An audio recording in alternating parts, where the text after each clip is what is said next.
चलिए, तो आज हम लोग इलास्टिसिटी स्टार्ट कर रहे हैं।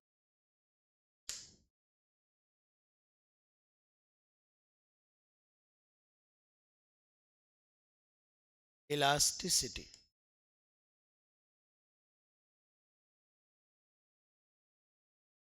हम लोग इसे मैकेनिकल प्रॉपर्टीज ऑफ सॉलिड्स भी बोलते हैं।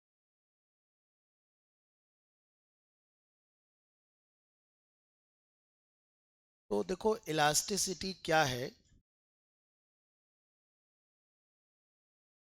किसी भी बॉडी पर जब हम कुछ डिफॉर्मिंग फोर्स लगाते हैं तो बॉडी डिफॉर्म हो जाती है।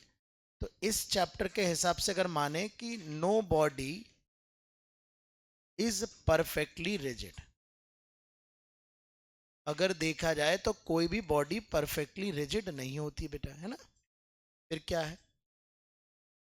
Every body gets deformed on application of external deforming forces।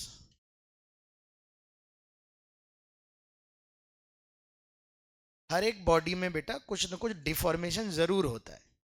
हम हालांकि रिजिड बॉडी के कॉन्सेप्ट पढ़ते हैं, लेकिन हर एक बॉडी में कुछ न कुछ डिफॉर्मेशन जरूर होता है। जब हम उस पर फोर्स लगाते हैं तो हर बॉडी में डिफॉर्मेशन होता है। तो इलास्टिसिटी क्या है? Property of body, property of a body due to which due to which it tries to regain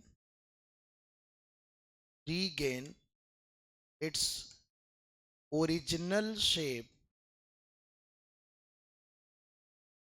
and size, original shape and size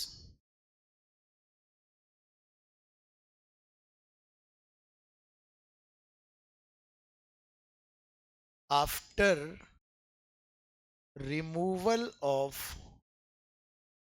deforming force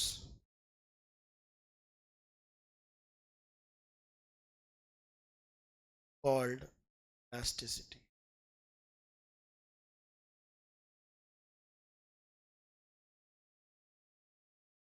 तो इलास्टिसिटी हमारी बॉडी की वह प्रॉपर्टी है जिसकी वजह से बॉडी पर जब डिफॉर्मिंग फोर्स हटा देते हैं तो बॉडी अपने ओरिजिनल शेप और साइज को रीगेन करने का प्रयास करता है। अब जो वस्तुएं अपनी शेप और साइज को पूर्णतया रीगेन कर लेती हैं उन्हें परफेक्टली इलास्टिक बॉडीज कहते हैं, और जो वस्तुएं पूर्णतया रीगेन नहीं करती वो जो बिल्कुल भी रीगेन नहीं करती वो प्लास्टिक या परफेक्टली इनइलास्टिक बॉडीज कहलाती हैं। तो क्या लिखेंगे? Bodies which regain their shape and size completely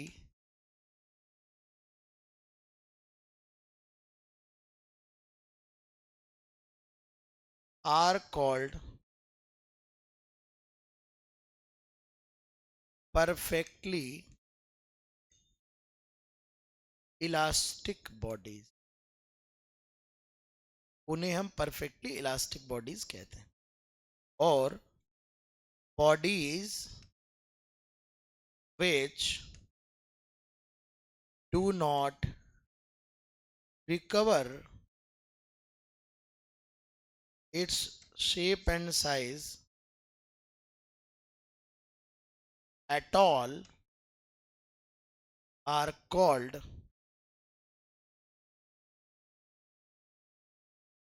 perfectly plastic bodies।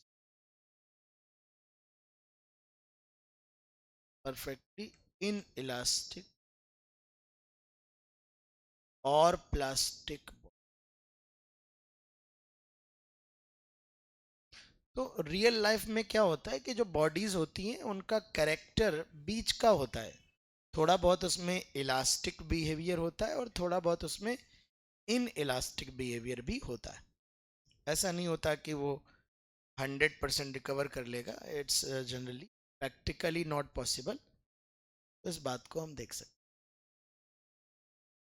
Elastic का जो नियरेस्ट एग्जाम्पल माना जाता है यहाँ पर, वो कॉर्ड्स माना जाता है, ठीक है ना। और इसका एग्जाम्पल, नियरेस्ट एग्जाम्पल जैसे क्ले होता है।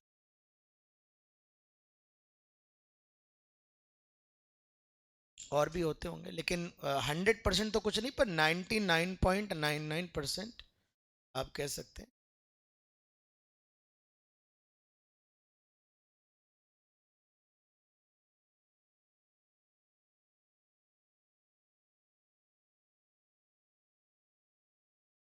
ओके, तो अब हम लोग डिफाइन करेंगे। फर्स्ट दो बेसिक डेफिनेशन सबसे पहले समझेंगे। एक है हमारी स्ट्रेस और एक है हमारी स्ट्रेन। इसमें ये दो डेफिनेशंस बहुत ज़्यादा यूज होती हैं।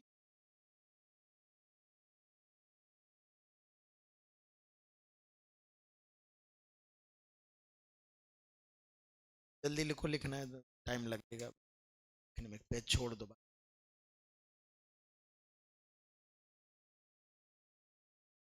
हमारे दिमाग में एक एक मिनट का कैलकुलेशन चलता है, सोचना पड़ता है। चलो 5 मिनट चले जाएं। Stress and strain. Stress, strain and types of deformation.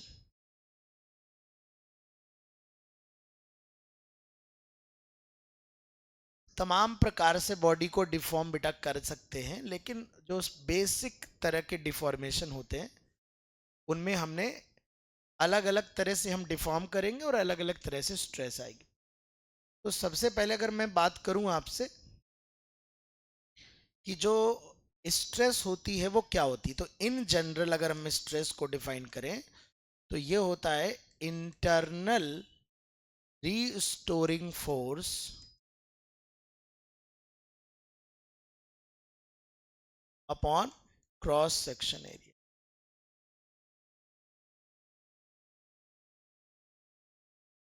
इसको सिग्मा से रिप्रेजेंट करते हैं, ये रीस्टोरिंग फोर्स है अपॉन, ये जनरल फॉर्मूला, जनरल जनरल। अब देख सकते हैं कि इसका न्यूटन पर मीटर स्क्वायर इसका यूनिट हो जाएगा, पास्कल हो जाएगा प्रेशर का यूनिट। अच्छा, मैं एक चीज और बता दूं इससे पहले कि मैं स्ट्रेस का डिस्कशन करूं, इसी के बगल में आप लिख सकते हैं, इसे हम मॉलिक्यूलर थ्योरी ऑफ इलास्टिसिटी कहेंगे। मॉलिक्यूलर थ्योरी ऑफ इलास्टिसिटी क्या होता है कि आखिर इलास्टिसिटी पैदा ही क्यों होती, डेवलप ही क्यों होती। तो एक्चुअली क्या होता है बच्चों की, जो अगर मैं intermolecular potential energy, intermolecular potential energy का ग्राफ बनाऊं इंटरमॉलिक्यूलर सेपरेशन के साथ, ये है इंटरमॉलिक्यूलर सेपरेशन। तो ये ग्राफ कुछ ऐसा बनता है बेटा। यहां पर आप देख सकते हैं एक पॉइंट ऐसा आएगा आर नॉट। जैसे कोई भी मॉलिक्यूल, कोई भी बेटा सॉलिड बॉडी होती है ना, उनके दो मॉलिक्यूल के बीच में ये कोई बॉन्ड है, जिसे मैं स्प्रिंग के जैसा दिखा देता। तो होता क्या है कि जब भी कोई बॉडी को पिचका देते हो या एक्सपैंड कर देते हो, डिफॉर्मेशन करते हो, तो उनके बीच की इंटर मॉलिक्यूलर सेपरेशन चेंज होती है। और जब इंटर मॉलिक्यूलर सेपरेशन चेंज होती है तो मॉलिक्यूल्स के बीच में अट्रैक्टिव या रिपल्सिव फोर्स जनरेट होते हैं, जिन्हें हम इंटरनल रीस्टोरिंग फोर्स कहते हैं। तो अगर मैं इस ग्राफ से देखूं तो F बराबर होता है minus D U by D R, यानी minus of the slope of this graph. तो जिस पोर्शन में स्लोप पॉजिटिव नजर आ रहा है, यहां पर फोर्स कैसा होगा, नेगेटिव, यानी अट्रैक्टिव नेचर का फोर्स होता है बेटा, नेगेटिव का मतलब। और जिस पोर्शन में स्लोप नेगेटिव नजर आ रहा है यहां पर फोर्स होगा पॉजिटिव, तो रिपल्सिव नेचर का फोर्स होगा। यानी तुम देख रहे हो कि जब मॉलिक्यूल्स के बीच की दूरी आर नॉट है तब तो फोर्स जीरो है, इक्विलिब्रियम है। लेकिन जब आर नॉट से ज्यादा दूरी होगी तो इस लाइन का, इस कर्व का स्लोप पॉजिटिव, तो एफ नेगेटिव आ जाएगा। यानी आप कह सकते हो कि जब मॉलिक्यूल के बीच की दूरी, ये दूरी आर ग्रेटर देन है आर नॉट, तो ये मॉलिक्यूल अट्रैक्ट करते हैं। समझ लो स्प्रिंग खिंच जाती है, सिकुड़ने का प्रयास करती। और जब ये दूरी कम हो जाती है तो ऐसे समझ लो ये स्प्रिंग कंप्रेस हो गई तुम्हारी, ये r less than r not है, तो रिपेल करते हैं एक दूसरे को ऐसे। तो होता क्या है, जब भी तुम डिफॉर्मेशन करते हो, इलोंगेशन या कंप्रेशन, तो जैसे आपने पिचका दिया बॉडी को, तो बॉडी के हर एक मॉलिक्यूल एक दूसरे को रिपेल करना स्टार्ट कर देते हैं। इसी रिपल्सिव फोर्स के कारण ये इंटरनल रिस्टोरिंग फोर्स आता है, यही इंटरनल रिस्टोरिंग फोर्स है। तो ये है मॉलिक्यूलर एक्सप्लेनेशन कि इलास्टिसिटी उत्पन्न क्यों होती है, क्यों पाई जाती है बॉडीज में, ये टेंडेंसी क्यों होती है कि बॉडी अपने शेप को वापस आने का प्रयास करते हैं। ये वैसे ही है कि आपने बॉडी को डिफॉर्म किया, बॉडी के मॉलिक्यूल्स का सेपरेशन, उनका ओरिएंटेशन चेंज हुआ, तो वो अपनी ओरिजिनल पोजीशन में आने का प्रयास करते हैं due to internal force. And this internal force is can be explained on the basis of potential energy versus r graph. इस ग्राफ के आधार पर हम समझा सकते हैं कि या तो आपने आर से ज्यादा कर दिया आर नॉट से आर ज्यादा कर दिया है, या तो आर नॉट से कम कर दिया। कम हुआ है तो रिपल्शन होगा। एक चीज और देखने वाली है कि इस, ये जो लाइन होती है लगभग वर्टिकल जैसी है, ऊर्ध्वाधर, तो इसकी जो टेंजेंट होगी ना, बहुत खड़ी हुई टेंजेंट होगी, वर्टिकल टेंजेंट होगी। लाइन जितनी वर्टिकल होती है स्लोप का मैग्नीट्यूड उतना ही ज्यादा होता है। यानी इस वाले स्लोप का मैग्नीट्यूड ज्यादा होगा इस वाले स्लोप की तुलना में। इसीलिए रिपल्शन, रिपल्सिव फोर्सेस ज्यादा स्ट्रांग होते हैं अट्रैक्टिव से। तो किसी भी बॉडी को पिचकाना ज्यादा मुश्किल होता है एक्सपेंड कराने से, एक्सपैंड कराना आसान होता है। हालांकि कटोरा जो यहाँ बनता है, यहाँ पर थोड़ा अगल बगल सिमेट्री है थोड़ी, तो अगर थोड़ा सा ही करा रहे हो इलांगेशन, थोड़ा सा ही कंप्रेशन, तो एक जैसा आएगा। लेकिन अगर ज्यादा कंप्रेस करना है तो कंप्रेस करना बहुत मुश्किल होता है, क्योंकि यहाँ स्लोप लगभग बहुत ज्यादा स्लोप हो जाएगा। तो यानी अगर आप ज्यादा कंप्रेस करना चाह रहे हो तो फिर आपको बहुत मुश्किल काम है, because repulsive forces are far greater than the attractive internal forces. समझ रहे हैं?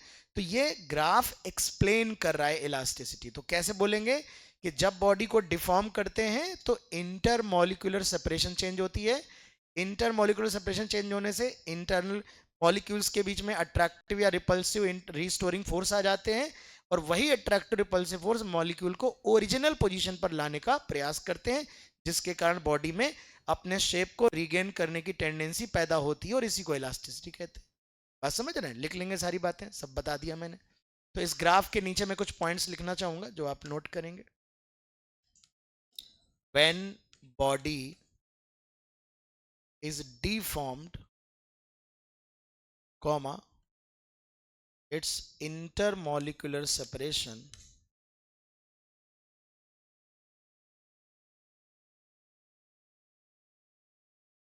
changes. So internal restoring forces are developed, और internal restoring force and due to these restoring forces, body tries to regain original shape, size.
आई बेटा।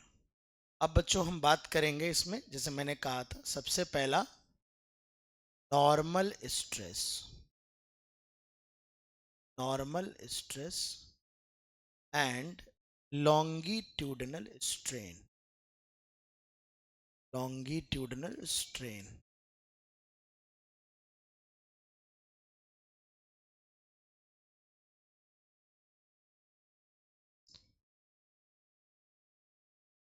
अब आप देखें बेटा, normal stress क्या होता है, जैसे कोई भी वायर हो या रॉड, मान लो ये वायर, तो इस पे जब आपने फोर्स लगाया बेटा ऐसे, तो फोर्स लगाने पर मान लो इसकी लेंथ में कुछ खिंचाव हुआ, change in length delta L, ये फोर्स लगाया। फोर्स जो आपने लगाया ना बेटा, वो क्रॉस सेक्शन एरिया जो था ना, क्रॉस सेक्शन एरिया के परपेंडिकुलर लगाया आप। तो इसमें किसी भी इंटरनल क्रॉस सेक्शन पे जो परपेंडिकुलर फोर्स डेवलप होगा, तो इस तरह की स्ट्रेस को हम नॉर्मल स्ट्रेस कहते हैं। लेकिन नॉर्मल स्ट्रेस भी हमारी दो प्रकार की हो सकती है। एक होती है टेंसाइल स्ट्रेस, इसमें हम बॉडी को बाहर की तरफ पुल करते हैं, टेंशन की तरफ फोर्स लगाते हैं, टेंशन की तरफ। जैसे यहां पर हमने खींचा है, धागे को खींचते हैं तो टेंशन जनरेट हो जाता है। तो यहां पर हमारा जो स्ट्रेस होती है वो टेंसाइल स्ट्रेस होती है। तो बेटा कैसे दिखते हैं, अब देखो, अगर एक एंड दीवार से बंधा है और दूसरे एंड को कोई घसीट रहा है, तो ये मोशन तो हो नहीं रहा होगा कोई। तो अगर मैं कहीं पे भी कट करूं, किसी भी क्रॉस सेक्शन एरिया पे कट करके देखूं, जब मान लो यहां मैंने क्रॉस सेक्शन पे कट किया, तो अगर मैंने इतने का एफबीडी बनाऊं, तो देखो ये आपने इसको आप ऐसे घसीट रहे होंगे और यहां पर एक इंटरनल रिस्टोरिंग फोर्स जनरेट होगा, जो टेंशन फोर्स होगा, इस रॉड में डेवलप होने वाला टेंशन। तो यहां का टेंशन यहां भी होगा, यहां भी होगा, यहां भी। भाई ये बॉडी ऐसे जाना चाहेगी तो इस पोर्शन पर ऐसे लगेगा बाहर की तरफ, इस पोर्शन पर ऐसे लगेगा। ये जो इसमें तनाव पैदा होगा, टेंशन पैदा होगा, वही इंटरनल रिस्टोरिंग फोर्स है। और चूंकि इसमें कोई मोशन नहीं हो रहा है, इसलिए ये टेंशन किसके बराबर है, एफ के। हमेशा बराबर नहीं होगा बेटा। अगर ये बॉडी होती और ये मोशन कर रही होती, तो अलग अलग पॉइंट पर टेंशन अलग अलग होता है, एनएलएम में पढ़ चुके हैं हम लोग। इसलिए ये मत समझना कि ये, तो यहां पर हम लोग टेंशन डिवाइड बाय एरिया लिख सकते हैं, या restoring force divide by area, ये मैं ऐसे लिखूं। लेकिन इन दिस डायग्राम हम कह सकते हैं, in this diagram, in this diagram जो टेंशन है वो हमारा एफ के बराबर है। तो in this diagram we can say it is F by A also. But ये हमेशा जरूरी नहीं है कि टेंशन हमारे, क्योंकि ये डिफॉर्मिंग फोर्स है जो हमने लगाया है, और स्ट्रेस होता है internal force upon area, restoring force upon area, जो बॉडी के अंदर पैदा हो रहे हैं, जो रिस्टोर करने का प्रयास कर रहे हैं, वो नहीं जो हमने लगाया है। लेकिन मोस्टली इक्विलिब्रियम की अवस्था में हमारे फोर्सेस इंटरनल फोर्सेस के बराबर होते हैं, that's why we write it F by A. But होता ये बात ध्यान रखें, ठीक है। लॉन्गिट्यूडनल स्ट्रेन जो होती है, स्ट्रेन यहां पर लॉन्गिट्यूडनल स्ट्रेन है बेटे, वो होती है change in length upon length, है ना। इस इलोंगेशन को अगर मैं x कह दूं, तो we can also write it x by L. x by L भी हम लिख सकते हैं, कुछ भी लिख, मोस्टली मैं कई बार x बाई एल ही लिखता हूं, और x बाई एल जो भी लिखना चाहे। तो स्ट्रेन तो हम लोग पहले से जानते हैं कि स्ट्रेन जो होती है वो unit less and dimension less होती है। स्ट्रेन जो होती है वो unit less and dimension less होती है बेटा, ठीक है। इसकी कोई डायमेंशन और यूनिट नहीं होती। अब इसी में अच्छा एक बात और ध्यान दें, जैसे आपने एक सिरा दीवार पे बांध दिया, एक सिरे पे फोर्स लगा दिया, अगर मैं पूरी रॉड का एफबीडी बनाऊं, पूरी रॉड का एफबीडी बनाऊं, तो आपने ऐसे एफ लगा रखा होगा और मूव नहीं कर रही, तो दीवार ने भी एफ फोर्स लगा रखा। ये बात मैंने पहले भी बताई मैकेनिक्स में, कि एक सिरा बांधकर दूसरे पे एफ फोर्स लगाओ या दोनों सिरे पे एफ फोर्स लगाओ, एक ही बात है। यहां पर भी कहीं पर भी बीच में देखोगे, किसी भी पॉइंट पर बीच में देखोगे, तो यहां टेंशन ऐसे लगेगा, और इस पोर्शन पर आप एफ लगा रहे होगे, टेंशन ऐसे लगी। ये इंटरनल फोर्स है जो यहां नजर नहीं आ रहा है, आप समझ रहे हैं। और ये टेंशन किसके बराबर है, एफ के बराबर। तो कोई फर्क नहीं पड़ता कि एक सिरा बांध दिया है, एक सिरे को घसीट रहे हैं, या दोनों सिरों पर फोर्स लगा रहे हैं, डजंट मैटर। दोनों, ये सिचुएशन आइडेंटिकल है, क्योंकि यहां दीवार भी एफ फोर्स यहां पर लगा रही होगी। अब लॉन्ग जो नॉर्मल स्ट्रेस क्यों बोलते हैं, क्योंकि क्रॉस सेक्शन एरिया के परपेंडिकुलर आप फोर्स लगा रहे हैं। दूसरी होती है इसी में, जो नॉर्मल स्ट्रेस में ही होती है, इसे बोलते हैं कंप्रेसिव स्ट्रेस। मान लीजिए कि ये हमारे पास बेटा रॉड है, और इस रॉड पर आपने फोर्स लगा के क्या किया, इसको कंप्रेस कर दिया। आपने इसको डेल्टा एल या एक्स कंप्रेस कर दिया, इसको आपने ऐसे फोर्स लगा। तो जब आप इसे ऐसे कंप्रेस करेंगे तो इधर से तो ये रॉड ऐसे जाना चाहेगी, तो दीवार भी इसे ऐसे कंप्रेस करेगी। तो इसमें हर जगह पर कंप्रेसिव फोर्स पैदा होंगे। तो जो स्ट्रेस है वो वही आएगा, बस डेवलप कैसे होंगे तो देखो मैं यहां कट करके दिखाता हूं। तो यहां से आप दबा रहे होंगे, और यहां पर जब मैंने ऐसे कट करके दिखाया तो यहां रीस्टोरिंग फोर्स ऐसे लग रहा होगा, वरना ये बॉडी इधर नहीं भाग जाएगी। यहां पुशिंग टाइप फोर्स लग रहा होगा, नॉर्मल टाइप फोर्स लग रहा होगा, नॉर्मल कह सकते हो आप इसे। तो यहां पर जो रीस्टोरिंग फोर्स होगा दैट वे, क्योंकि नॉर्मल यहां टेंसाइल टाइप का फोर्स, इसको मैं टी लिखूंगा, इसको मेरा मन करेगा तो मैं एन लिखूंगा, नॉर्मल। बिकॉज यहां जो फोर्स होगा वो इधर ऐसे लग रहा होगा और इधर ऐसे लग रहा होगा। तो सोचो ये अगर मैं इसको बॉडी मान लूं, तो ये बॉडी इस फोर्स के कारण ऐसे धक्का दे रही होगी, तो इधर दबा रही होगी, यानी इस वाले पर ऐसे लग रहा होगा नॉर्मल, और इस वाले पर नॉर्मल ऐसे लग रहा होगा। नॉर्मल इसलिए बिकॉज कंप्रेसिव नेचर का, पुशिंग नेचर का फोर्स लग रहा है। टेंशन इसलिए कोई टेंसाइल नेचर का फोर्स लग रहा है। अगेन यहां पर ये जो फोर्स होगा ये हमारे एक्सटर्नल फोर्स एफ के बराबर होगा।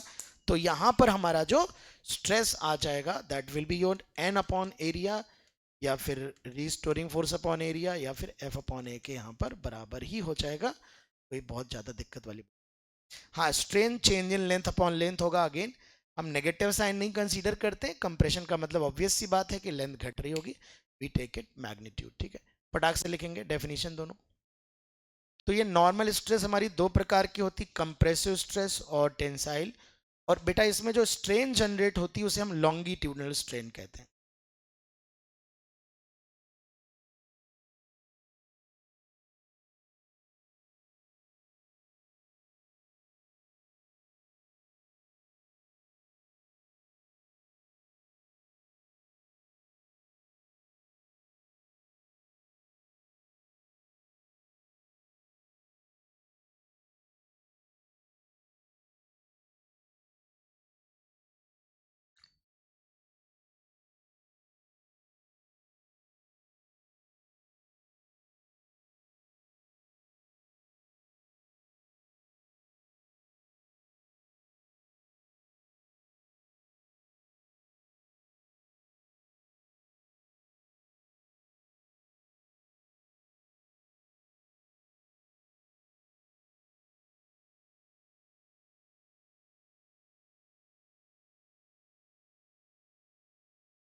आइए बेटा, सेकेंड टाइप का डिफॉर्मेशन है वॉल्यूमेट्रिक डिफॉर्मेशन। तो इसे हम वॉल्यूम स्ट्रेस या इसी को बेटा बल्क स्ट्रेस भी कहते हैं, bulk stress and volume strain.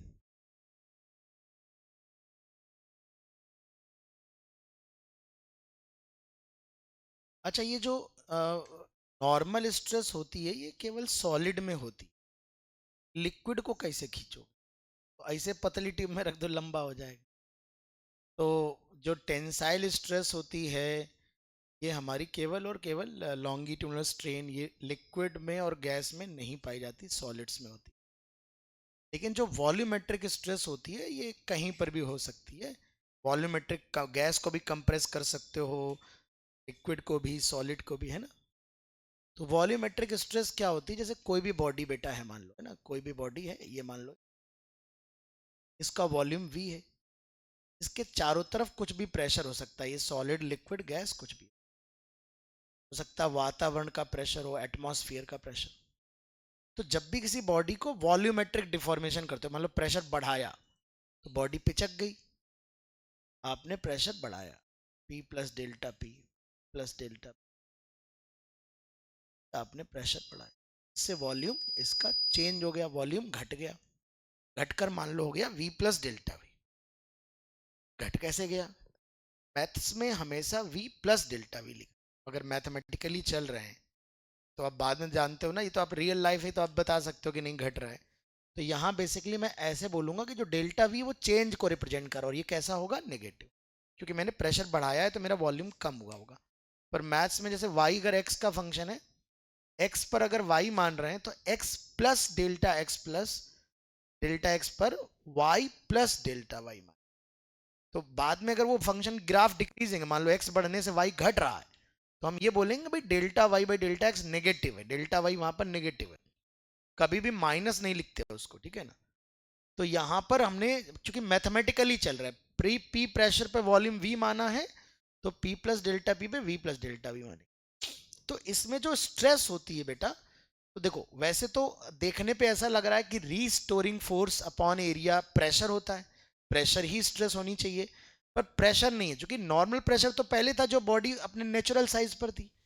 वो प्रेशर लेंगे जो अतिरिक्त प्रेशर जो तुमने डिफॉर्म करने के लिए बढ़ाया है, उसी अतिरिक्त प्रेशर की वजह से मॉलिक्यूलर सेपरेशन चेंज हुए होंगे, उसी से इंटरनल फोर्स आएगा।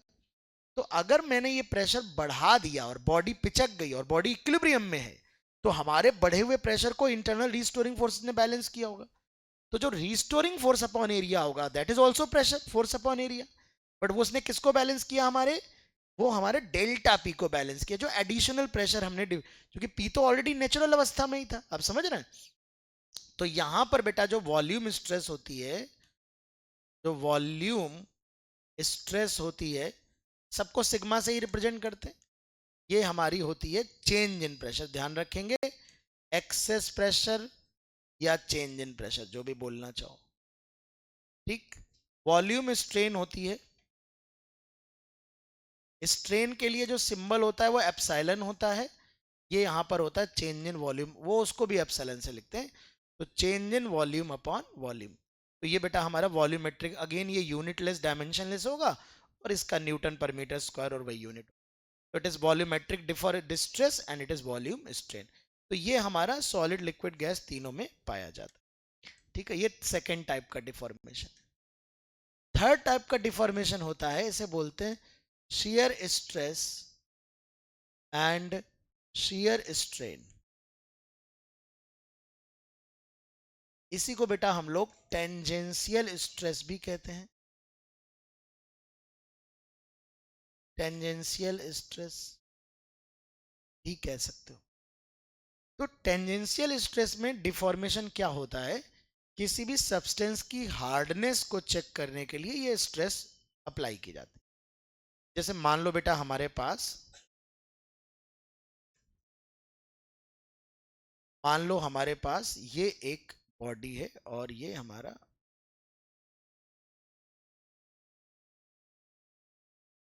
एक सरफेस है। इसमें क्या होता है कि किसी भी क्रॉस सेक्शनल सरफेस के पैरेलल फोर्स लगाया जाता है, समानांतर टेंजेंशियल फोर्स लगाया जाता है। तो अगर मैं इसके टेंजेंशियल ऐसे फोर्स लगाऊं, ऐसे, ये मैंने फोर्स लगाया, तो अगर मैं इसका डायग्राम 2D में दिखाऊं तो मेरे पास एक ऐसी बॉडी थी, और जब मैंने उस पे फोर्स लगाया तो ये जो बॉडी है वो कुछ इस प्रकार की हो। ये मैंने एक्सटर्नल, ये ओरिजिनल शेप था और बॉडी ऐसी हो गई। ये जो क्रॉस सेक्शन, ये देखिए 3D व्यू है, हमने ये सरफेस है, उस पे ऐसे फोर्स लगाया, ऐसे, इस सरफेस के ऊपर ऐसे। तो होता क्या है बेटा कि ये इस वाली सरफेस को हमने यहां पर, इस वाली सरफेस को हमने फिक्स करके रखा था ताकि हिलने ना पाए, इसको हम फिक्स करके रखा। तो इस सरफेस के, जो फिक्स्ड सरफेस के रिलेटिव में ये यहां पर लेयर मूव करके, यहां होता क्या है बेटे, बेसिकली जब पहली लेयर पे आपने फोर्स लगाया तो ये लेयर्स मूव करती हैं एक दूसरे के, ये लेयर ऐसे मूव करती है, लेकिन ये जब मूव करती है तो नीचे वाले पे भी फोर्स लगाती है, तो ये चलना स्टार्ट करती, ये भी चलती, फिर उसके नीचे वाली चलती, लेकिन ये ऊपर वाली लेयर इसके रिलेटिव में थोड़ा ज्यादा मूव करती, फिर ये थोड़ा कम, उसके देखो ये लेयर सबसे ज्यादा मूव करेगी, फिर ये थोड़ी और कम, फिर ये थोड़ी और कम, फिर ये थोड़े, इसका मूवमेंट देखो इतना, इसका इतना, इसका इतना, आप देख रहे हैं। तो सभी लेयर्स के बीच में रिलेटिव मूवमेंट होता है, ये सारी लेयर्स रिलेटिवली मूव कर, इस प्रकार के डिफॉर्मेशन को, जहां लेयर्स, पैरेलल लेयर्स एक दूसरे के रिलेटिव में मोशन कर जाती हैं, डिस्प्लेस हो जाती हैं, this deformation is called shear deformation. इसे हम shear डिफॉर्मेशन बेटा बोलते हैं। और अगर मैं मान लूं कि ये इक्विलिब्रियम की अवस्था है, यहां पर आपने फोर्स लगाया और होल्ड करके रखा है आपने, तो अगर मैं कहीं पर भी लेयर चेक करूं, यहां मान लो कोई लेयर चेक कर लेता हूं, इतनी बॉडी काट के अलग से एफबीडी दिखाता हूं, तो देखो इतनी बॉडी को जब मैंने कट करके दिखाया तो आपने ऐसे फोर्स लगा रखा है, और यहां ये जो सरफेस होगी इसके टेंजेंशियल ऐसे फोर्स जनरेट हो रखा होगा, and this is your restoring. ये टेंजेंशियल है, दिस इज योर रीस्टोरिंग। और चूंकि इक्विलिब्रियम है तो this restoring force will be is equal to F, क्योंकि बॉडी ना इधर जा रही ना इधर जा रही, होल्ड है। तो कहीं से भी काट सकते हो, यहां से काट सकते हो, यहां से। अच्छा, ये नीचे वाले ने ही तो लगाया इस पे, तो नीचे वाले पे कैसे लग रहा होगा ऐसे, अगर मैं नीचे वाले को और दिखा दूं ऐसे, तो इस पे ऐसे लग रहा होगा, फिर इसको किसने बैलेंस किया होगा, नीचे से। तो पूरे में वो कहीं से भी काट दोगे तो इंटरनल फोर्स दिखाई पड़ने लगेगा। अभी आपको इंटरनल फोर्स दिख नहीं रहा है यहाँ पर।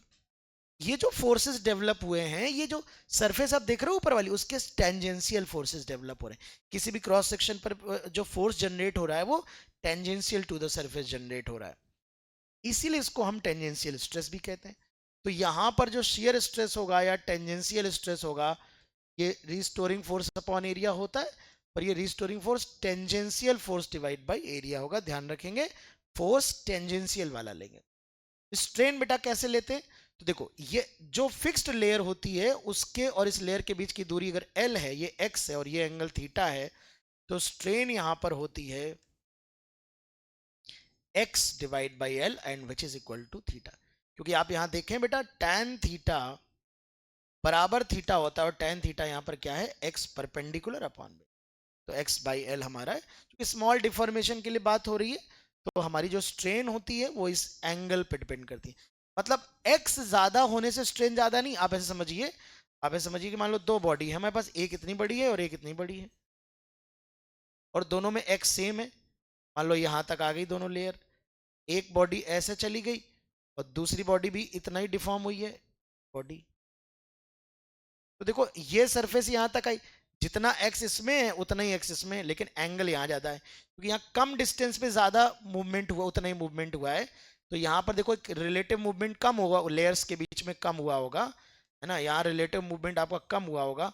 और उतना ही अगर छोटी बॉडी में उतना ही मूवमेंट दिख जाए, उतना ही मूवमेंट, जितना एक्स यहाँ है उतना ही एक्स आप देखो यहाँ है, लेकिन यहाँ पर रिलेटिव मूवमेंट कम दिखेगा और यहाँ रिलेटिव मूवमेंट ज्यादा।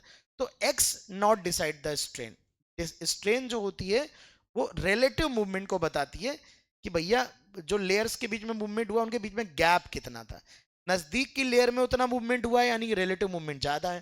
ठीक है, तो इसलिए it is measured by this angle, not this x only, x upon L से मेजर किया जाएगा तुम्हारा स्ट्रेन। ठीक है ना, तो फटाक से लिख लें इसको, झटाक से हम लोग आगे बढ़े। तो 3 प्रकार का डिफॉर्मेशन हमारे कोर्स में है। हम 3 प्रकार का डिफॉर्मेशन देखेंगे। 3 प्रकार की स्ट्रेस है और 3 प्रकार की स्ट्रेन। ये सब डेफिनेशन पार्ट है इस चैप्टर का कि कौन सी चीज किस प्रकार डिफाइन हुई है।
नोटेड। एक और स्ट्रेस डिफाइन कर देते हैं, वैसे ये डेफिनेशन का पार्ट नहीं पर ये यूज होगा, आगे हम लोग देखेंगे। Breaking stress.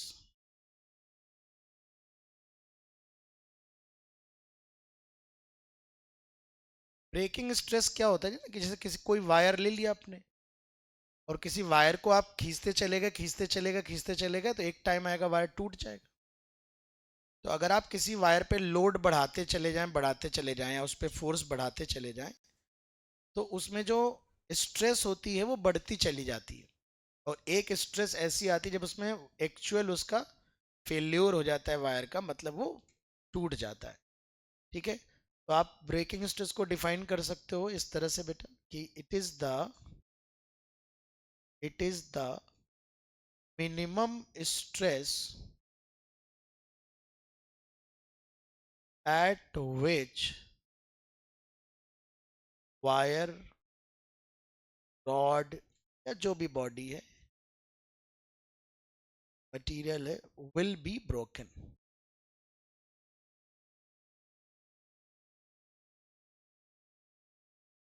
इस पे वो टूट जाएगा, उसे हम मिनिमम स्ट्रेस को ब्रेकिंग स्ट्रेस कहेंगे। इसे ऐसे भी कुछ लोग डिफाइन करते हैं, जैसे बाउंड्री पॉइंट होता है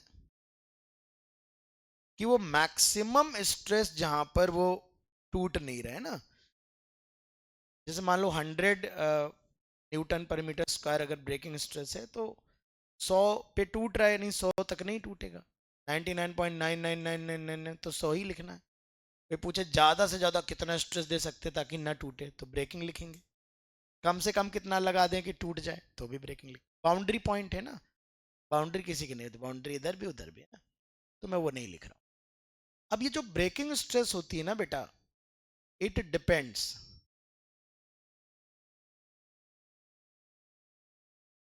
किस पे डिपेंड करती है? ये मटेरियल की प्रॉपर्टी होती है ना, मटेरियल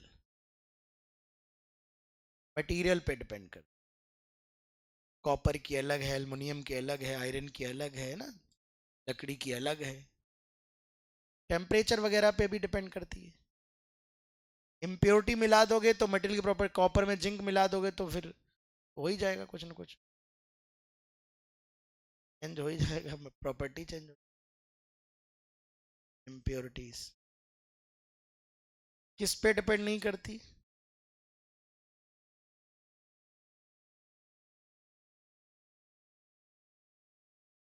जैसे कि हमने कहा मटेरियल की प्रॉपर्टी तो डिपेंड किस पे नहीं करेगी, है ना, शेप एंड साइज,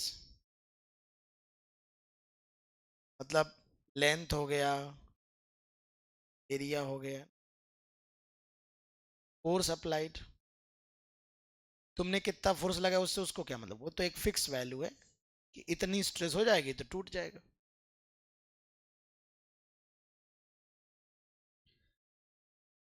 तो ब्रेकिंग स्ट्रेस जो होती है, ब्रेकिंग सिग्मा ब्रेकिंग, वो क्या होता है? ब्रेकिंग फोर्स, मान लो किसी पे ब्रेकिंग फोर्स लगा रहे हो डिवाइड बाई एरिया, तो हमने लिखा sigma breaking equal to F breaking divide by. इस पूरे प्रोसेस में अगर मुझे अलग अलग वायर को तोड़ने के लिए फोर्स लगाना हो, जैसे मैंने कहा भैया मैंने कॉपर के दो वायर ले लिए, एक मोटा वायर और एक पतला वायर, यहां पर मैं F1 फोर्स लगा रहा हूं, यहां पर मैं F2, मुझे तोड़ना है किस वायर को? रियल लाइफ में बताओ, पतली रस्सी दे दें वही, मोटी रस्सी दे दें, कौन तोड़ दोगे आसानी से? ऑब्वियस सी बात है, पतले वाले को तोड़ने में आसानी से टूट जाएगा। तो क्योंकि इस फॉर्मूले में ये ना समझना कि ब्रेकिंग फोर्स, ध्यान रखना, फोर्स पर डिपेंड नहीं करता है ना, एरिया पे, मटेरियल पे डिपेंड, यानी इस पूरे प्रोसेस में अगर मटेरियल सेम है तो क्या कांस्टेंट है? ये कांस्टेंट है। इसका मतलब ये हुआ कि जो ब्रेकिंग फोर्स होगा वो breaking stress multiplied by area, ऐसे सोचो। तो इस पूरी प्रक्रिया में जब आप पतला वायर मोटा वायर लोगे तो क्या चेंज होगा? एरिया, एरिया बदलने से फोर्स बदल जाएगा। मोटे वायर का एरिया ज्यादा होगा लेकिन स्ट्रेस तो सेम है, क्योंकि दोनों ही कॉपर के वायर है मान लो, तो सिग्मा ब्रेकिंग तो सेम होगा दोनों कॉपर के लिए, वो तो शेप एंड साइज और एरिया पे डिपेंड ही नहीं करता। इसलिए मोटे वायर को तोड़ने के लिए फोर्स ज्यादा लगाना पड़ेगा। क्या मेरी बात समझ में आ रही है? इसका मतलब ये हुआ कि if A1 is greater than A2 है, तो ब्रेकिंग फोर्स पहले वाले में, ब्रेकिंग फोर्स दूसरे से, क्योंकि for same material sigma breaking जो होगा वो सेम हो जाएगा बेटा। ओके, तो इसीलिए कोई ऐसे ना सोचे कि ज्यादा मोटा एरिया होगा, ज्यादा एरिया होगा तो सिग्मा ब्रेकिंग घट जाएगी ना ना, ये कांस्टेंट है, इसलिए इसके बारे में पहले लिखा दिया कि ये मटेरियल पे डिपेंड करती है। तो इसीलिए जिसका क्रॉस सेक्शन एरिया ज्यादा होता है उसे तोड़ने के लिए अधिक लोड लटकाना पड़ेगा, अधिक फोर्स लगाना पड़ेगा, ठीक है ना। तो ब्रेकिंग फोर्स डिपेंड करेगा, देखो देखो ब्रेकिंग फोर्स किस पे डिपेंड करेगा, उन सारी बातों पे तो डिपेंड करेगा, मटेरियल की प्रॉपर्टी वगैरह पे, सिग्मा पे तो डिपेंड कर ही रहा है ना, लेकिन क्रॉस सेक्शन एरिया पर भी डिपेंड कर, ठीक है ना, लिख लें फटाक से।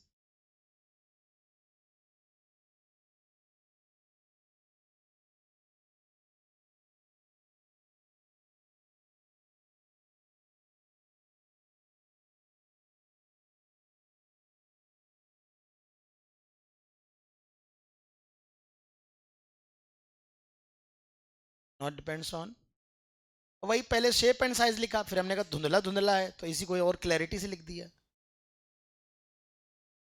अरे किसकी बात हो रही है, स्ट्रेस की बात हो रही,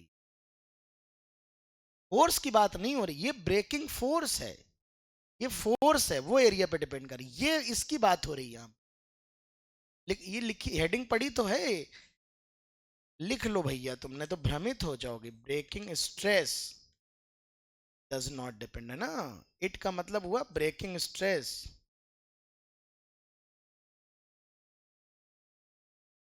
और यहां मैं आपको ब्रेकिंग फोर्स की बात कर रहा हूं ना, एफ बी यहां पर है, एफ बी ब्रेकिंग फोर्स, तोड़ने के लिए जो फोर्स चाहिए।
चलिए, जैसे एक मैं सवाल देता हूं सिंपल सा,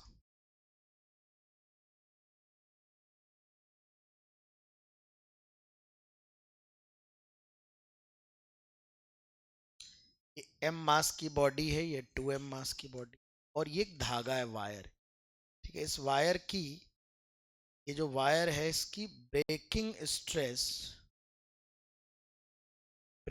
स्ट्रेस जो है वो हमें गिवन है sigma B. Find out minimum radius of cross section of wire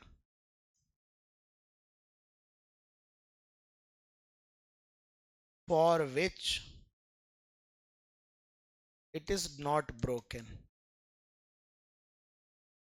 कम से कम कितनी रेडियस ऑफ क्रॉस सेक्शन रखें ताकि ये टूटे ना।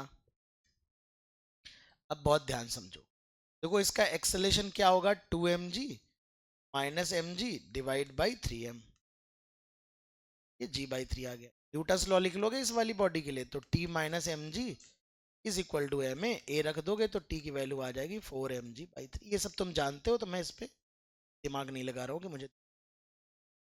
अच्छा, अब देखो इस वायर में जो तनाव पैदा है ना, वायर का खुद का कोई बहुत ज्यादा मास नहीं दिया, तो उसे मासलेस मानकर चलेंगे, तो इस तरह से कैलकुलेशन कर लेंगे। अब इस धागे में जो तनाव पैदा हुआ है, स्ट्रेस क्या होगी बेटा, टेंशन अपॉन एरिया। जो इंटरनल टेंशन डेवलप होता है वही तो रिस्टोरिंग फोर्स होता है। तो ये जो टेंशन है वो 4 mg/3, ये टेंशन और एरिया हो गया πr²। क्योंकि ये जो वायर है ना, इसको माइक्रोस्कोप से जूम करके देखोगे तो ऐसा होगा, ये वाली रेडियस की बात हो रही है बेटा। अब तुम खुद सोचो बेटा कि अगर आर की वैल्यू कम करते जाओगे, कम वायर पतला करते जाओगे, पतला करते जाओगे, तो आर कम होता जाएगा। आर कम होता जाएगा, टेंशन तो वही है, मास तो फिक्स कर दिए तुमने। बोलो। तो आर कम करते करते क्या होगा, स्ट्रेस बढ़ती जाएगी। और अगर आर कम करते करते स्ट्रेस बढ़ती जाएगी, तो एक समय स्ट्रेस बढ़ते बढ़ते किसको क्रॉस कर जाएगी, ब्रेकिंग को, टूट जाएगा। तो ब्रेकिंग को क्रॉस ना करे तो लिमिट। अब लेकिन मैक्सिमम वैल्यू आर की मिनिमम का मतलब स्ट्रेस ज्यादा से ज्यादा क्या कर सकते हो, ब्रेकिंग के बराबर या जस्ट लेस देन कह दो, लिखना हमको इक्वलिटी में ही पड़ता है। तो हम इसको किसके बराबर कर देंगे, हाँ, तो आर को कम से कम कितना लिख सकते हैं, तो यहां मैंने लिखा 4 mg/3 पाई। आर की मिनिमम वैल्यू यहां से हो जाएगी कब, जब ये ब्रेकिंग, इससे कम आपने करा तो ब्रेकिंग से ज्यादा हो जाएगा तो टूट जाएगा। तो बस आपने स्ट्रेस निकाला, उसे ब्रेकिंग के बराबर कर दिया। आर इधर ले जाओ, ब्रेकिंग इधर ले जाओ, तो आर मिनिमम स्क्वायर बराबर 4 mg/3 पाई σ बी। और बाद में आर मिनिमम के लिए आ गया √4 mg/3 पाई σ। गुड क्वेश्चन, ये आपने अच्छा सवाल। ठीक है ना, मैकेनिक्स खूब यूज होती है इसमें, एनएलएम में टेंशन वगैरह निकालने के लिए एनएलएम का खूब प्रयोग होने वाला।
चलिए, तो यहां पर बेटा इस वायर की ब्रेकिंग स्ट्रेस दी है सिग्मा ब्रेकिंग।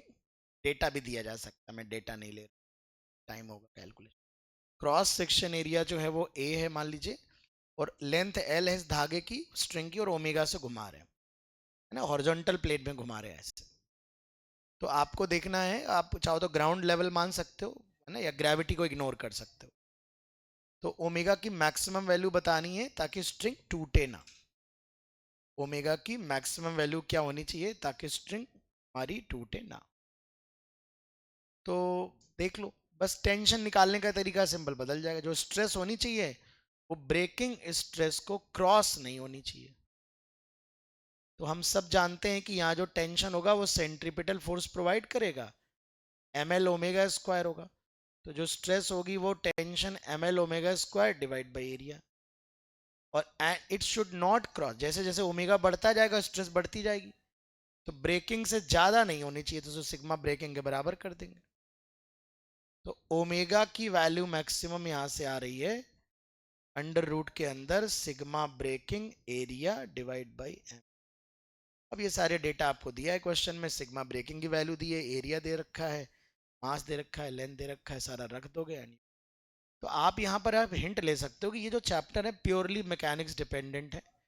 थोड़े से फॉर्मूले बस आपको इलास्टिसिटी के नए मिलेंगे, 90% आपको Newton's law, circular motion, work power energy के कॉन्सेप्ट आपको मिलने वाले।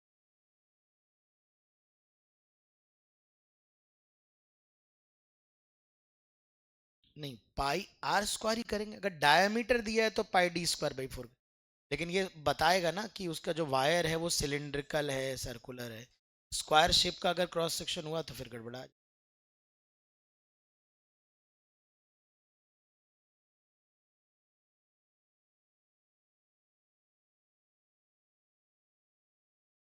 चलिए, तो अब हम बात करेंगे बच्चों हुक्स लॉ की। हुक्स लॉ क्या कहता है बेटा कि यदि किसी बॉडी में स्मॉल डिफॉर्मेशन किया जाए with in the limit of elasticity, for small deformation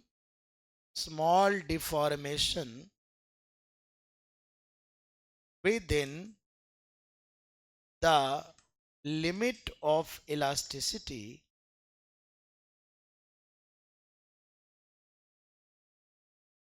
ये देखा गया है कि जो स्ट्रेस होती है बेटा वो स्ट्रेन के डायरेक्टली प्रोपोर्शनल होती है। It is proportional to strain. मतलब स्ट्रेस और स्ट्रेन का जो अनुपात होता है बेटा, स्ट्रेस जैसे बढ़ाते हो वैसे ये कांस्टेंट होता है। जब तक कि हम मटेरियल चेंज नहीं करते, टेम्परेचर कंडीशन। और इस कांस्टेंट को बच्चों हम लोगों ने नाम दिया, हुक साहब ने, stress upon strain is a constant and this constant is called modulus of elasticity E. यहां पर ई को हम मॉडुलस ऑफ इलास्टिसिटी कहते हैं। ये एक जनरल मॉडुलस की बात हो रही है यहाँ पर, कोई भी मॉडुलस ऑफ इलास्टिसिटी।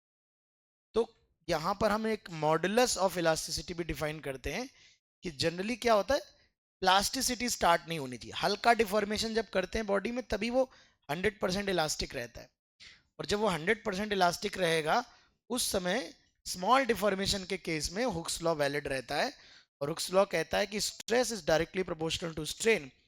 तो स्ट्रेस और स्ट्रेन का जो अनुपात होता है वो मॉडुलस ऑफ इलास्टिसिटी कहलाता है। अब ये कौन सी स्ट्रेस है और कौन सी स्ट्रेन है उसके हिसाब से मॉडुलस के नाम चेंज होते जाएंगे। अगर ये नॉर्मल स्ट्रेस और लॉन्गिट्यूडनल स्ट्रेन है तो ये यंग्स मॉडुलस कहलाएगा। वॉल्यूमेट्रिक स्ट्रेस, वॉल्यूमेट्रिक स्ट्रेन है तो ये बल्क मॉडुलस कहलाएगा। और यदि ये शियर स्ट्रेस और शियर स्ट्रेन है तो ये मॉडुलस ऑफ रिजिडिटी। अभी ये जनरल मॉडुलस है, अभी इसमें हमने कोई नाम नहीं दिया। तो इसलिए अगर कोई जनरल ग्राफ बनाए स्ट्रेन वर्सेस स्ट्रेस का, स्ट्रेन को यहाँ पर और स्ट्रेस को यहाँ पर प्लॉट किया जाए, तो यहाँ से हम देख सकते हैं कि ये सिग्मा और स्ट्रेन एप्सिलॉन है, ये मॉडुलस है। तो sigma is equal to modulus into this. तो ये y है, ये m है, ये x है। तो आप देख सकते हैं कि स्ट्रेस और स्ट्रेन का graph with in the limit of elasticity, always ऐसा नहीं होगा लेकिन with in the limit of elasticity, है ना, ये ग्राफ है with in proportionality range, proportionality range. ये ग्राफ हमारा विद इन प्रोपोर्शनलिटी रेंज अगर है तो स्ट्रेस और स्ट्रेन का ग्राफ स्ट्रेट लाइन होता है शुरू शुरू में जब स्ट्रेन कम होती है। और ये जो एंगल होता है tan थीटा, जो स्लोप होता है वो हमारा मॉडुलस के बराबर होता है, मॉडुलस। जो भी मॉडुलस होगा वही देख लेंगे, है ना। जैसे इस बार जेईई मेन में इस पे सवाल आया है, उन्होंने 3-4 ग्राफ बना के दे दिए और हमें बताना था कि बताओ किसका मॉडुलस हमारा ज्यादा होगा। तो जैसे उन्होंने क्या किया, इस तरह से सिग्मा और स्ट्रेन का ग्राफ बनाया 2-3 और 1 2 3, और उन्होंने कहा बताओ मॉडुलस को कंपेयर करो। तो हम देख सकते हैं कि अगर स्ट्रेस स्ट्रेन ग्राफ है बेटा, तो ये y है, ये x है, तो स्लोप के स्थान पर मॉडुलस आ जाएगा। तो यहाँ पर m3 बड़ा हो जाएगा m2 से, और m2 बड़ा हो जाएगा m1 से। तो स्लोप का ऑर्डर ये है, क्योंकि एंगल ज्यादा है बेटा, ये आप देख सकते हैं यहाँ पर। तो जो स्लोप है वही हमारा मॉडुलस ऑफ इलास्टिसिटी है। इसका मतलब इसका हमारा मॉडुलस ज्यादा। उन्होंने हालांकि यंग्स मॉडुलस की बात की थी, तो ये हमारा नॉर्मल स्ट्रेस हो जाएगा और ये लॉन्गिट्यूडनल स्ट्रेन हो जाएगा हमारा। लेकिन ये जनरल हुक्स लॉ है। हुक्स लॉ बड़े डिफॉर्मेशंस में वैलिड नहीं होता है, स्मॉल डिफॉर्मेशन में ही इलास्टिक रेंज रहती है। आखिरी में ग्राफ बताऊंगा आप लोगों को, ठीक है ना, एट द एंड उसी रेंज में हमारा ये हुक्स लॉ काम करता है, ठीक है। लिख लें फटाक से। अगेन जो मॉडुलस है वो मटेरियल की प्रॉपर्टी है, भले ही स्ट्रेस अपॉन स्ट्रेन है, पर ध्यान रखना है ई हमारा does not depend on stress and strain. इन पे डिपेंड नहीं करता है कि तुम सोचो स्ट्रेस, मटेरियल की प्रॉपर्टी पे डिपेंड करता है।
ये भी हमारे मटेरियल की प्रॉपर्टी ना, depends on properties of material.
देख लिया। तो अब हम लोग जो सब फर्स्ट मॉडुलस डिफाइन करते हैं बेटा, that is Young's modulus.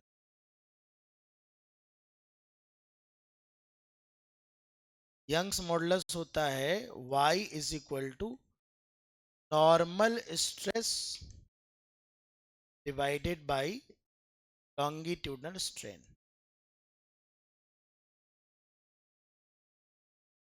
Young's modulus होता है restoring force divide by area, change in length divide by length. That will be restoring force into length upon area into change in। यहां से तुम देख सकते हो कि जो रीस्टोरिंग फोर्स डेवलप हो रहा है वो क्या है, Y A divide by L into delta L.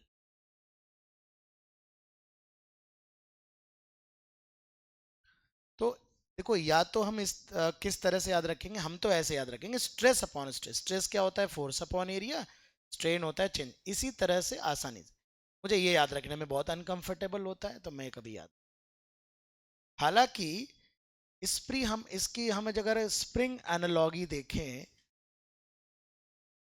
Spring analogy क्या कह रही है कि जैसे मान लो ये वायर था बेटा, आप इस वायर पर आपने एफ फोर्स लगाया जिससे इसमें खिंचाव हुआ डेल्टा एल का, या कंप्रेशन हुआ, दबाओगे तो कंप्रेशन हो जाएगा, यही हमारा खिंचाव हम एक्स भी बोल सकते हैं। तो यहां पर अगर आप देखो तो फोर्स क्या आ रहा है, वाई। अब चूंकि ये खींचोगे और वायर अगर रुका हुआ इक्विलिब्रियम में है, तो ऑफ कोर्स रीस्टोरिंग फोर्स भी एफ के बराबर होगा। तो इसमें जो आंतरिक बल पैदा हो रहा है, इंटरनल फोर्स डेवलप हो रहा है, that is Y A by L into A. और अगर मैं इसकी जगह पर एक स्प्रिंग देखूं, स्प्रिंग की नजरों से इसको देखूं, तो ये हमारा स्प्रिंग जब एक्स खींचता है, किसी स्प्रिंग को जब हम एक्स खींचते हैं, तो फोर्स हमारा एक्स के डायरेक्टली प्रोपोर्शनल होता है, या जो इसके अंदर इंटरनल फोर्स जनरेट होता है वो क्या होता है, एफ इक्वल टू के एक्स। बोलो होता है कि नहीं होता। तो अगर हम यहां ध्यान से देखें, तो इससे कंपेयर अगर करें, तो ये क्या है, वाई ए बाई एल और इनटू क्या है, एक्स। डेल्टा एल यहां पर क्या है बेटे, एक्स मान लिया हमने। तो यहां पर हम देख सकते हैं कि जो वायर होता है, जो भी इलास्टिक रॉड होगी, इलास्टिक वायर होगा, उसको एक स्प्रिंग की तरह ट्रीट कर लिया करेंगे 90% सवालों में कम से कम। तो जो भी इलास्टिक वायर्स होते हैं, या स्प्रिंग भी तो इलास्टिक वायर ही है, बट टेढ़ा मेढ़ा कर दिया आपने उसको। भाई तो यही है कॉन्सेप्ट, ये बेसिक है, ये पहले पढ़ लिया है, यहां से ये आया, इससे ये थोड़े ना आया, पर पढ़ लिया है ये पहले, इसलिए हम इसको इससे कंपेयर करे ले रहे हैं, आसान है हमारे लिए। तो यहां पर जो के की वैल्यू, किसी भी वायर के जो स्प्रिंग कांस्टेंट की वैल्यू होती है, फोर्स कांस्टेंट की वैल्यू होती है, फोर्स कांस्टेंट ऑफ वायर या जो भी रॉड है, उसकी वैल्यू होती है वाई ए डिवाइड बाई। इसीलिए तुम देखो कि कटिंग के प्रोसेस में, इन कटिंग प्रोसेस वाई और ए कैसे रहते हैं, कांस्टेंट। जब स्प्रिंग काटते हो बीच में से, तो न मटेरियल चेंज होता है ना, इसको यहां से काटोगे एरिया थोड़ा ना चेंज हो जाए, तो लेंथ चेंज होती है। इसीलिए कटिंग के प्रोसेस में के किसके प्रोपोर्शनल होता है, 1/l, इनवर्सली प्रोपोर्शनल होता है। यही तो बताया था मैंने आप लोगों को, ठीक है ना। तो यहां पर अगर मुझे कभी भी एक बॉडी को अगर एक वायर को ट्रीट करना है क्वेश्चंस में, तो मैं अक्सर उसको स्प्रिंग से रिप्लेस कर दिया करूंगा। जहां वायर दिखेगा उसको जगह स्प्रिंग बना दिया करूंगा, और के की जगह रट लेना, के क्या है, वाई ए बाई एल, ठीक है। तो पोटेंशियल एनर्जी अगर चाहिए तो क्या हो जाएगा, हाफ के एक्स स्क्वायर। ये हमारी इलास्टिक पोटेंशियल एनर्जी है बेटे, इलास्टिक पोटेंशियल एनर्जी। अब मान लो हाफ के स्क्वायर चाहिए, चलो के की वैल्यू रख के देखते हैं, वाई ए बाई एल हो गया बेटे, और ये एक्स हो गया एक्स स्क्वायर। अब देखो ध्यान से, तो यहां 1/2 वाई अलग कर लिया, area into L, x by L का होल स्क्वायर कर लिया। देखो एक एल से ऊपर मल्टीप्लाई किया, एक एल से नीचे, तो नीचे एल स्क्वायर हो गया, जो उसके नीचे भेज दिया, तो ये होल स्क्वायर बन गया। जो एल ऊपर से मल्टीप्लाई हो गया था वो एरिया इंटू एल ये लिखा हुआ। अब देखो ये क्या है, स्ट्रेन है बेटा, है ना, change in length upon length क्या है, स्ट्रेन है, एक्स अपॉन एल क्या है, स्ट्रेन है यहाँ पर। तो यहां पर अगर ध्यान से देखा जाए, तो it is 1/2 Young's modulus into ये है स्ट्रेन का square into area into length होता है वॉल्यूम। ये हमारी इलास्टिक पोटेंशियल एनर्जी का फॉर्मूला हो गया। अगर मैं इस फॉर्मूले को और थोड़ा अच्छा करना चाहूं, तो मैं कह सकता हूं कि यंग्स मॉडुलस होता है स्ट्रेस डिवाइड बाय स्ट्रेन। तो अगर मैं यहां पर यंग्स मॉडुलस की जगह लिख दूं स्ट्रेस अपॉन स्ट्रेन, तो एक स्ट्रेन से एक स्ट्रेन कट जाएगा। तो पोटेंशियल एनर्जी का फॉर्मूला हो जाएगा half stress into strain into volume. ये हमारा पोटेंशियल एनर्जी। मैं ऐसे ही करता हूं हमेशा, हाफ के स्क्वायर से के को वाई बाई लिखता हूं, एक्स इज द इलॉन्गेशन और कंप्रेशन। लेकिन अगर तुम्हें कभी स्ट्रेस दिया हो, स्ट्रेन दिया हो, अलग अलग चीजें पता हो, तो यू कैन ऑल्सो। अब अगर मुझे स्ट्रेन रखना ही नहीं है, स्ट्रेन खत्म ही करना है, तो मैं स्ट्रेन को लिख दूंगा स्ट्रेस बटे यंग्स मॉडुलस, तो स्ट्रेस का स्क्वायर बटे यंग्स मॉडुलस का स्क्वायर। तो यंग्स मॉडुलस एक एक कट जाएगा। तो सेम फॉर्मूले के तीन फॉर्मूले हैं, 1/2 यहाँ आ जाएगा स्ट्रेस का स्क्वायर बटे यंग्स मॉडुलस आ जाएगा और इनटू वॉल्यूम हो जाएगा, है ना। तो मैं एक याद रखने की सलाह दी जाती, केवल 1/2 stress into strain into volume. यदि मैं इस वॉल्यूम को डिवाइड करके नीचे ले आऊं तो एनर्जी बटे वॉल्यूम होता है energy density, energy stored per unit volume. बात समझ में आ रही। तो यहां से हमने यंग्स मॉडुलस समझा, यंग्स मॉडुलस के साथ साथ वायर की स्प्रिंग एनालॉगी समझी और इलास्टिक पोटेंशियल एनर्जी। फटाक से लिखेंगे बेटा।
चलिए एक बहुत ही सिंपल सवाल से शुरू करते हैं। से मान लो कि यहाँ पर एक वायर है और उससे कोई मास ऐसा लटका दी। इस वायर का यंग्स मॉडुलस पता है, क्रॉस सेक्शन एरिया पता है और लेंथ पता है। तो सबसे पहले हमें क्या क्या इसमें पूछ सकता है, फाइंड। अगर मान लो हमें इसमें फाइंड आउट इलोंगेशन बोल, elongation comma potential energy stored, और ये वायर इक्विलिब्रियम में लटका है बॉडी। तो इक्विलिब्रियम में जो इसमें टेंशन होगा वो mg के बराबर होगा। स्ट्रेस हो जाएगा force upon area mg divide by cross section. तो यंग्स मॉडुलस की डेफिनेशन लगाएंगे। देखो बेसिक से भी कर सकते हो, स्प्रिंग एनालॉजी से भी कर सकते हो। तो यंग्स मॉडुलस होता है स्ट्रेस अपॉन स्ट्रेन। देखो कैसे, स्ट्रेस क्या है, फोर्स अपॉन एरिया mg बटे एरिया। स्ट्रेन क्या, अगर मैं मान लू ये x खींचेगा, x अपॉन एल लिख देता हूं, डेल्टा एल बाई एल भी लिख सकता हूं, पर मैं x में ज्यादा कंफर्टेबल रहता हूं। तो यहां पर बेटा ये आ जाएगा mg l divide by area x, x इधर ले आएंगे, x आ जाएगा mg l बटे, ठीक। पोटेंशियल एनर्जी के लिए मैं हमेशा हाफ के एक्स स्क्वायर प्रयोग करता हूं।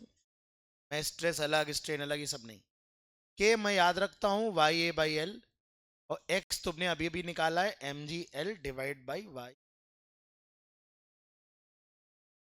अच्छा, स्प्रिंग एनालॉगी से करने का अगर करना चाहते तो आप इसे ऐसे देखते कि यार एक बॉडी है वो जो स्प्रिंग से लटकी हुई, तो इक्विलिब्रियम कंडीशन में क्या होगा, K X equal to M G, method two ऐसे सोच सकते थे। तो यहां से x बराबर क्या हो जाएगा, एम जी बाई के, और k क्या होता है, Y A by L, Y A by, ठीक। तो इस तरह से आप इसका एलोंगेशन निकाल, चलो कैलकुलेशंस कल करेंगे।